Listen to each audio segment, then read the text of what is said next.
చెప్పండి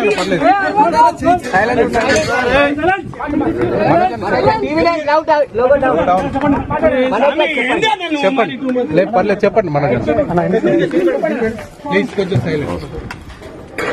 నేను ఆర్టీ కోసం ఈ పోరాటం చేయట్లేదు, ఎందుకంటే ఈ పోరాటం కూడా కాదు, పిల్లల సేఫ్టీకి సంబంధించి.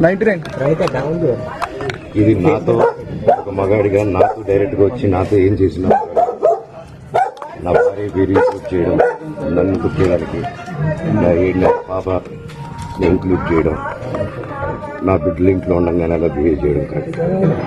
ఈరోజు పోలీస్ దగ్గరికి నేను వెళ్ళి ప్రొటెక్షన్ అడిగాను. నేను మొన్న వచ్చి అడిగినప్పుడు మీకు అన్ని ఎవిడెన్స్ ఇస్తాను, ఎస్ఐ గారు ఇక్కడి నుంచి వచ్చి నేను ఇస్తాను సార్ చూపించాను, కౌన్సిలర్లు అందరూ అభివృద్ధి దాంతున్నారని చూపించాను. అది నేను చూసి ఓకే సార్ నేను ధైర్యం అనేది మేము ఎక్కడికి వెళ్ళట్లేదని చెప్పి మాట్లాడి పారిపోయారు.